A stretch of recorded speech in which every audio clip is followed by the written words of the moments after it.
Hi, welcome everybody. So today's video is going to be the first in a series about tips for online learning and teaching.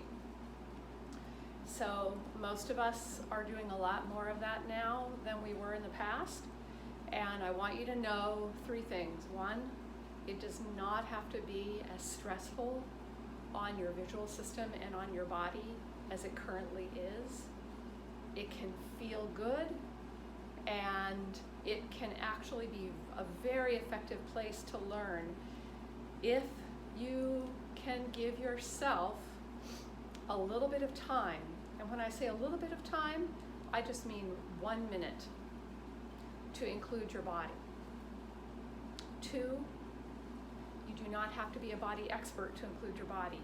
You can just be a normal person, and with a few tips about how to do this, you can use your innate natural physical intelligence to help you.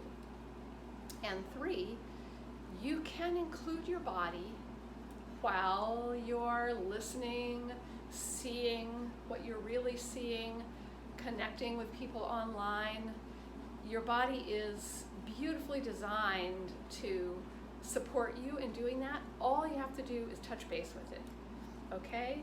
So I'm going to give you 1 minute tips, a series of 1 minute tips, and this is the first one.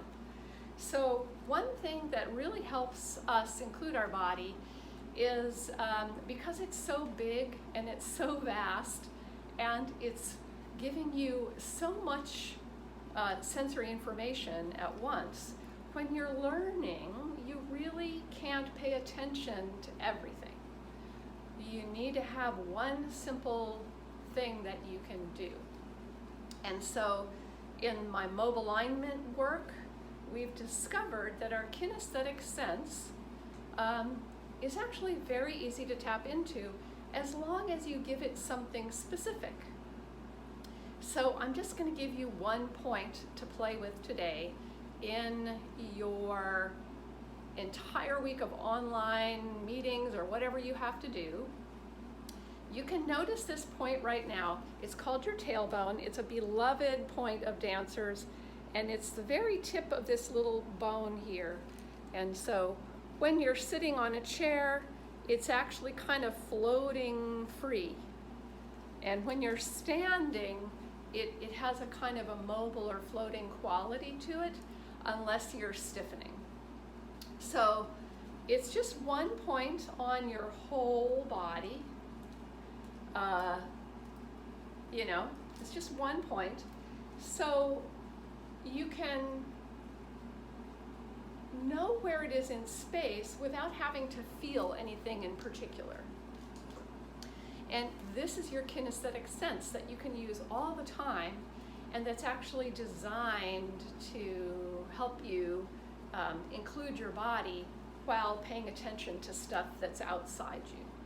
So right now, if you just take 1 minute, I'm looking at the time on my camera, we're going to take 1 minute from now, just to be aware of your tailbone and just be curious.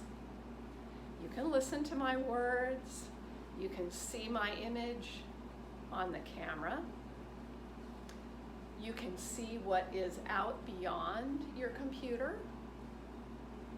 You could even stand up, we still have time, and you could see what this part of you has to tell you today. So you don't have to tell it anything, you're just kind of listening. Oh, what's it like to move that a little bit? And could things be a little bit easier right where that spot is?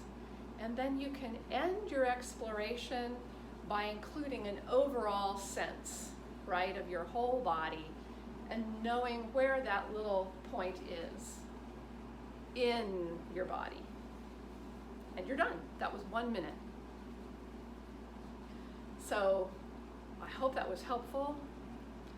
And I also find that having a very clear time limit for an exploration is helpful.